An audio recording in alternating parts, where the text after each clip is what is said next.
Haruinkorea, and today I wanted to make a video about why I was so depressed my first couple months teaching in Korea. So before I get started, just a little bit of background. So I was not depressed because it was my first time in Korea. So I had been to Korea before.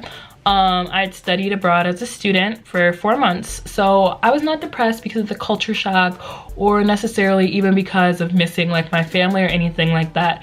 The reason why I was depressed was because I just was not used to teaching.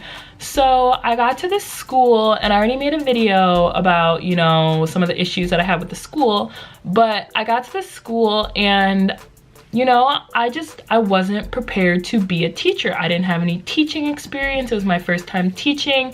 And I'm not saying I need somebody to hold my hand, but you know, a little bit of guidance would be appreciated, I guess. And so I felt like I just didn't really have that guidance, and I was kind of just, you know, winging everything, and I had no clue what I was supposed to be doing. Excuse me. But yeah, I had no clue what I was supposed to be doing, and so it just made me super stressed, and I do not deal with being stressed very well. And so because I was like feeling so many emotions and just feeling like I was doing such a terrible job as a teacher, and to be honest, feeling like I was gonna get fired or just all that crazy stuff. So when I start to feel like too much, I just get depressed. Like I'm like, okay, let's just stop feeling altogether. So that's kind of just what I did. So I would work 10 hours a day, which was some pretty difficult work considering I had no clue what I was supposed to be doing. And then after those 10 hours, you know, I would have work to take home with me too, because I'd have to grade books or, you know, put together projects for my younger kids and things like that.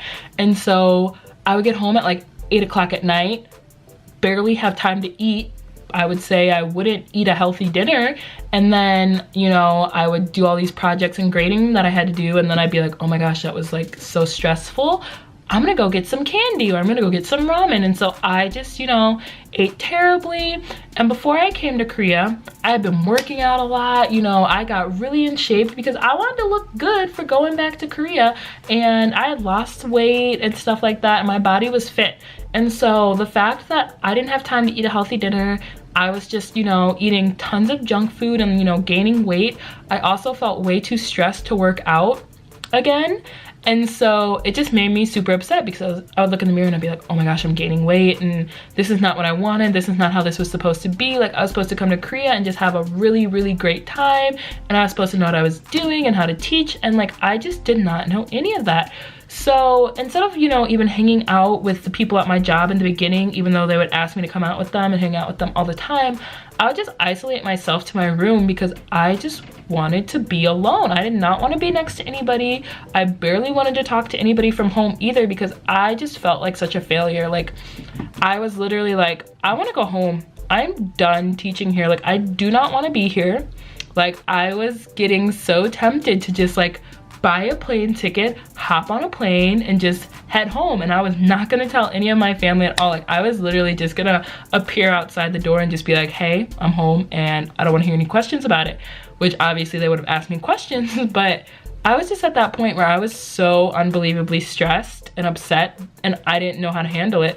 So to handle it, I just isolated myself in my room and I pretended like I was extremely happy. And so when people from home would ask me about Korea and how I was, you know, liking the experience, I'd be like, oh my gosh, it's the greatest thing in the world and I love it and everybody should do it and it's amazing and blah blah blah blah. Like, because I didn't want people to look at me like, wow, Brianna has talked about this for her entire, like, I was gonna say entire life. That's obviously not true. I really only got interested in teaching in Korea like maybe 3 years ago.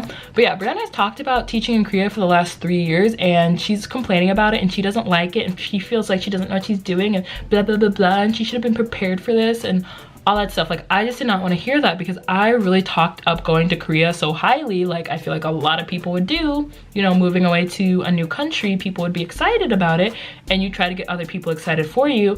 And so I felt like I was letting them down if I would have told them how I was really feeling. And so I just didn't. I just pretended like I was happy, and I wasn't. I really did not like it the first couple months, and to be honest, I wish I would have had somebody to talk to, you know, and complain about you know, just to complain about things and rant to and just tell them that I'm not really happy and, you know, just things like that. But instead of, you know, reaching out to people, I was like, I did the millennial thing and just, you know, ignored my problems, which, you know, you shouldn't do that, but whatever. So yeah, with that in mind, after I got over the initial, I'm ready to run away from Korea and just, you know, basically screw all of this, eventually, you know, things got a little bit easier. So the way that I feel like I was able to get out of, you know, what I was going through was like, I finally started to communicate more with like the teachers who I taught with, who are also foreigners, and so they obviously kind of knew what I was going through and they understood the stresses. And so kind of once I became friends with them and started to open up with them, they were able to give me advice and stuff, and they're like, yeah, the first couple months were really bad for us and we felt the same way because we didn't really get any training and all this stuff. And so like once I was like, wow, you know, these people have the same experience as me, and I don't know, it just made me feel better. And then also like they were able to kind of coach me and give me advice on how to teach, which just made it so much easier. And I remember there's this one girl, we're really great friends now. Every day after work, I would take home a huge stack of books, and they weren't even be like books for grading, but I was just so stressed about like pre-planning my lessons and like I'm not gonna do a good enough job, so I would take home all my books and like read them at home and like plan out my lesson at home and all that stuff instead of doing it in like the prep time. And so the girl was like, Brianna, you need to stop taking home all of those books. Like just stop, just don't do it no more. Like leave work at work. When we leave work, we don't talk about work. We are not thinking about work. Okay, we're here for 10 hours a day. We're not bringing that stuff home. And so once I began to leave work at work, you know, life became so much easier for me. I was like, wow, I finally feel like I have, you know, a life in Korea outside of just going to work and, you know, bringing my work home and just being stressed 24/7. So I feel like that was really helpful. So yeah, I don't really know what the moral of the story is, but you know, if you're kind of going through the same thing that I was going through, I just want you to know that you're not alone. You know, I experienced the same thing, and it would have been really great, you know, just to have somebody be like, hey, I went through this experience too. And so it was like nice when I finally did open up and talk to my coworkers and stuff, and it made me feel like I wasn't alone. But yeah, I am happy that I stuck it out and didn't hop on a plane and, you know, just go home, because I'm telling you, like, I was about to do that and I didn't know how I was gonna pay for it either, because I did not have money in my bank account, which was another big stressor. I was like, I don't know I'm gonna pay for this $1,000 ticket, but I've got Chase like overdraft and I'm just gonna pay for it, and they're gonna, you know, charge me, and I'll figure out how to pay off that $1,000 later, because I just don't care. But yeah, I am happy that I did not do that, because I ended up making really great friends. I had really great experiences outside of work, and you know, I really fell in love with like my kindergarten class that I taught. Like I love those kids so much. And so like, I'm like really nasally. So yeah, you know, after all that, you know, I'm really am happy that I like stuck through it. But even though I'm happy I stuck through it, you know, I eventually just kind of got used to the madness. That doesn't mean that it was easy in the beginning at all.